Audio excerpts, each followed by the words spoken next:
Good evening, Assalamu alaikum, ladies and gentlemen. Welcome to another episode of Community Issues, your favorite fortnightly program. As usual, we are back every other week with a new topic. This week, the topic for discussion is London's housing crisis. As you know, the housing crisis is increasing every year. We have hundreds and thousands of people that are on the waiting list all over London. The discussion tonight hopefully will focus on what the problem is, what the solution is, and what it is that we can do to resolve the housing crisis. I have a number of guests in my studio. My first guest is sitting on my far left. His name is Christopher Worrell. Good evening, Christopher. Assalamu alaikum, Des. Wow. Very well said. Wa alaikum salam. How are you feeling? How are you? Fantastic, thank you. Now, Chris, you are a chair of a resident association. Correct. And also an investment manager. Correct. I'm an investment manager for a real estate private equity developer. How do you manage to keep up with it all? I suppose I've got an accommodating boss who understands my sort of community activism, but that's sort of balanced with the sort of more fuller demands of work as well. Fantastic. Well, welcome. Thank you for making the time to come to the studio tonight. Cheers. Really appreciate it. Sitting next to Chris is Azra Anjum. Good evening, Azra. How are you? Assalamu alaikum. Wa alaikum Fine, salam. thank you. Azra, you're a social worker. Yes. Someone who is engaged with the community Yes. on a day-to-day basis. Yes. Solving communities' problems. Of course. Yeah. Fantastic. Thank you for coming along. Appreciate Thank you you. coming. Sitting on my far right is Charlotte Norton. Good evening, Charlotte. Good evening, salam alaikum. Wa alaikum salam. You are a chair of the Young Fabians. Yep. And also a practicing lawyer. Yes, I am. And again, how do you manage to fit the two? I like Chris, an understanding boss who understands my sort of activism and a lot of timetabling to-do lists. Well, thank you for making the time to come to the studio tonight. Thank you. You're welcome. And of course, our famous man, Adam Allnott. Adam, good evening. Assalamu alaikum. Wa alaikum salam. Thank you for having me back. You are a local government officer and also an executive member of the Young Fabian? I am, yes, yeah. In my work, I also I do senior level recruitment for charities and not-for-profits. And so my activism and my role actually go quite well hand in hand. Hand in hand. Well, thank you very much once again for making the time to come to the studio tonight. As always, we appreciate your contribution to the community. This is also a charity television, shall we say. We do a lot of charity work, so I think we're all on the same boat. Okay, my first question goes to Christopher, and I will ask each one of you afterwards as well. Christopher, how do you describe London's housing crisis, and what is the history of it? So I think the first thing about the housing crisis and its description is there is an imbalance between supply and demand, which has led to increased unaffordability levels, essentially, whereby the levels of supply have been so low that house prices have risen above the average wage, or the earnings to wage ratio in terms of the pricing has gone so far that the average man and woman can no longer afford to buy their own home. And that there's been a dearth in supply historically since, I'd say, Thatcher started selling off the council housing in the 80s, whereby now there's not enough social housing and the demand for that product is rising high as well. So historically, under the Labour governments in the 60s, and to be fair, the Conservative governments as well, there was a lot of council housing built, but now the way in which the economics of the country have been developing, there is this sort of imbalance and dynamic. So that's where we are today. In terms of the history, more recently, the Conservative the coalition government, cut the affordable housing budget by 60% back in 2010. So we know that the Conservatives and the Liberal Democrats are sort of guilty of not only engineering austerity, but the cuts to the affordable housing budget. So now we having to rely on a income-based revenue stream to borrow with the higher rents, these affordable rents, even though they're not genuinely affordable only by name, to allow housing associations to borrow to build. That hasn't really worked, and in my opinion, we're running What out of is the time. definition of affordable rents? So it depends. If you're looking at a recent government white paper, which looked at what is housing affordability, you're typically looking at 35% of gross income, and this is commensurate with what you find in the United States, whereby their affordable housing funding mechanism does peg the rents to 35% of the area median income, but below the poverty threshold. So those people, even on low wages, can still be within that affordable area. What we're finding in London is that people are paying 40, 50%, and we're looking towards like the likes of Hong Kong, where they're going above that. So what you're finding in places like San Francisco and London, probably talk about later, where there's impacts of homelessness and whatnot that comes as a result of those inability to buy. Thank you. Azra, what do you think? I think, like Chris was saying, there is a huge disparity between demand and supply, and then we need to look at, obviously, we cannot control the demand because it's a basic necessity. It's of increasing every year, isn't any it? Yes. family, and it keeps increasing because of this. There has been a lot of influx of migrants into the country, and also with the local families as well. So we cannot control the demand, but we can obviously look at the supply. But the supply over the years, as Chris was saying, has been low because obviously council are not building homes anymore. Local government, the government is not giving the fundings to the council to build new homes. Yes. So therefore, in terms of the supply chain, that's been very low for a very long time, and hence the demand kept increasing every year, and now it's got to a point where we've reached a saturation point now, haven't we? Yeah. I mean, in terms of London's housing crisis, we'll talk about the actual statistics later on. Yeah. But on a personal level, on a professional level, as a social worker, do you find that this is having an impact on families? Oh, definitely. This has a huge impact on families, not only on families, but also on foster carers, on people who would want to apply to be foster carers as well.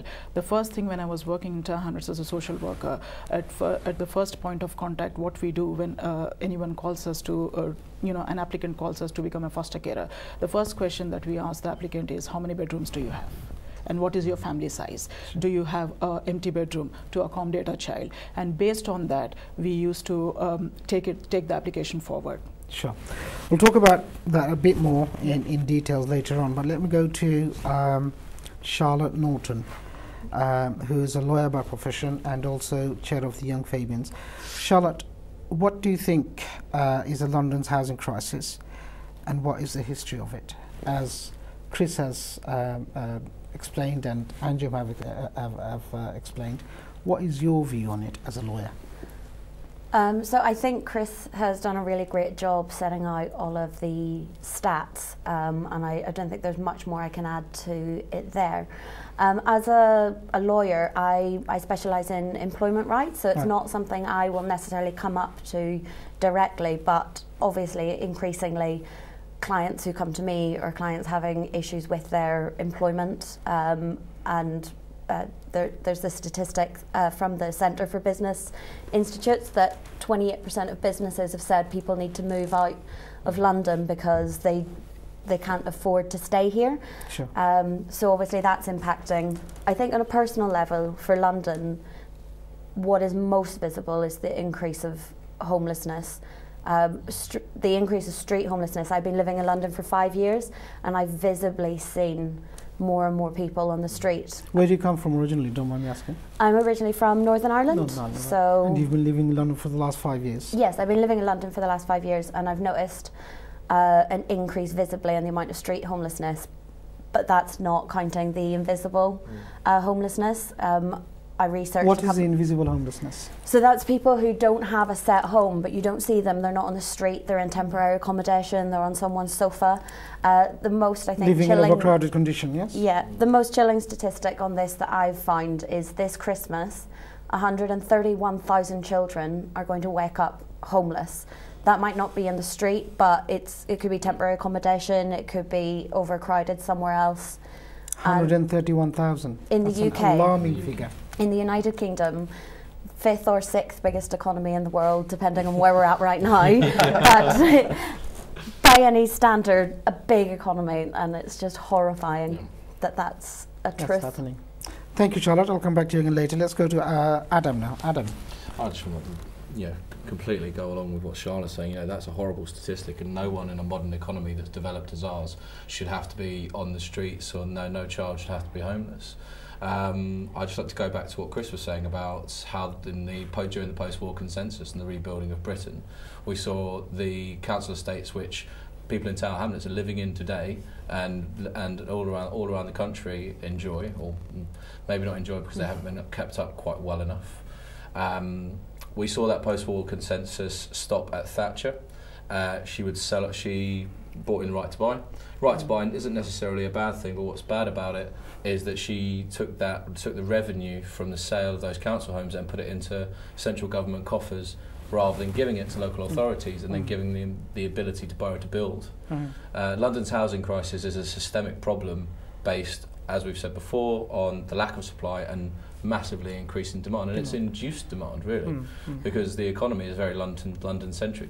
Best jobs are here, best parts of culture. And of course, that's very tempting for people to come from elsewhere into London with the hope of getting a good job. Yeah, from around the country, and then people tend to get up to a certain salary level and move out with their skill sets to go and start families on the outer periphery. But we shouldn't be putting people off from coming to what, in my opinion, is the greatest city in the world. But with statistics like Charlotte said, can we really call ourselves that? Thank you for that. Let me go to Charlotte again. Yep. How is the housing crisis impacting on people's daily lives?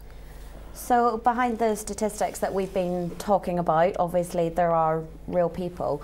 I ran in the local elections this year in Shadwell ward in Tower Hamlets. Tower Hamlets is one of the most deprived boroughs in the country. Statistics that came out last year showed that over 51% of children in Tower Hamlets live in some form of relative poverty. And all I can say is on my campaign, I knocked on every single door in the ward at least 5 times. And I spoke to people, I did a lot of casework, and again and again and again, what came up the most frequently was housing, variety of housing issues.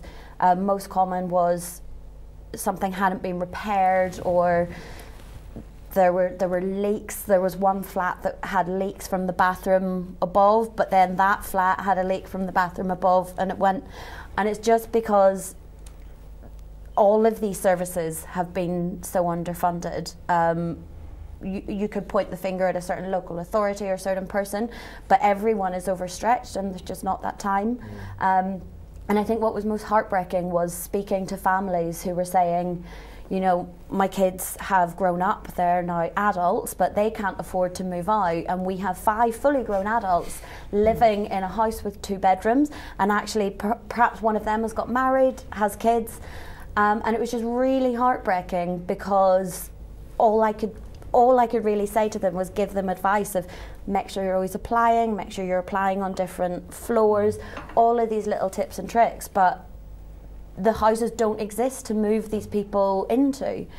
There have been some really good initiatives, and I just quickly talk about one in Shadwell, that the community actually got together and started a petition to have a community land trust. So Sadiq Khan granted the community an area near the railway arches that at the moment is going to be developed into a community land trust, which will be housing developed by the community for the community. They set affordable prices for the community.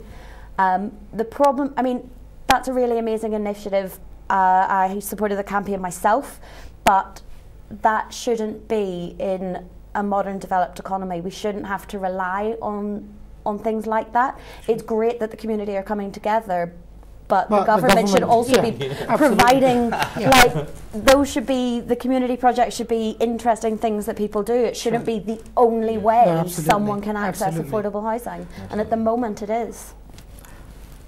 Adam. So I think I like to pitch in and say, yeah, that's an amazing initiative, but obviously it's like a drop in the ocean.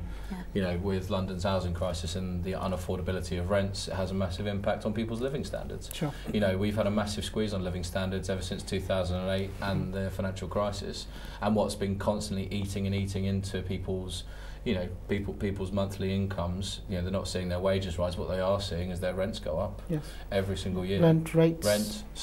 Rent, council tax goes up every Service year. charges. Service charges. You know, I think gas, electric, water, and the rest. everything. Yeah. And the rest. And with those squeeze on living standards, we're seeing people and families become poorer. We're seeing people being pushed into poverty who wouldn't necessarily be in poverty. We're even seeing the middle classes having, you know, who would be someone who would be deemed to be in the middle class on any normal day actually be pushed into poverty themselves because a mixture of debt, children, and unaffordable commuting and housing costs drive people into destitution. And it's horrible to see people on the streets, people being pushed out of jobs because they physically have to move 2 hours away in order to make sure that they can actually afford to eat. Yeah. Thanks for that. Let me go to Azra and Jumna. You've heard what Adam and Charlotte have said. As a social worker, can you throw a bit more light into it?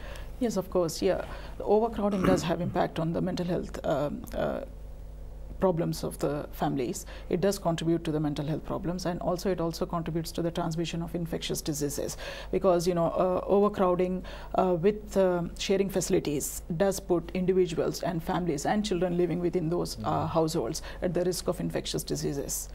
Such as what sort of infectious diseases are we talking about here? It could be any sort of skin infections. It could be, with the London cold and UK cold, It also has an impact, excuse me, on children's education as well, isn't it? Yes, of course. It does have an impact on children's education. It does have an impact on, like Charlotte was saying, people have to live and sleep on the streets, and also it does have an impact on the day-to-day life of the children, and that is one of the reasons as to why a lot of families a lot of children are coming on their child protection register because of the overcrowding issues as well. Sure. And it does constitute to domestic violence as well to some extent. Really? Yes, because finance everything has a knock-on effect. Yes, right, okay. this is a vicious circle. You see, economic, financial, and then emotional, and then it has an impact on the family structure. Thank you. Right now, I'll go to Christopher. Christopher, do you have anything else to contribute? So just picking on Azra's point, with the domestic violence services, I sit as a non-exec director of a housing association focused on women fleeing domestic abuse and women leaving prison. And the problem is if you've got an abusive husband and you've gone via some specialist services not to be found, but you can't move out of there because there aren't those available units or flats to move to, or refuges, you could be in trouble. I mean, even on our local borough here, you knock on doors, and sometimes women are scared to pick up the door. But to pick up on Charlotte and Adam's point, 3 million children under the last Labour government were dragged out of poverty.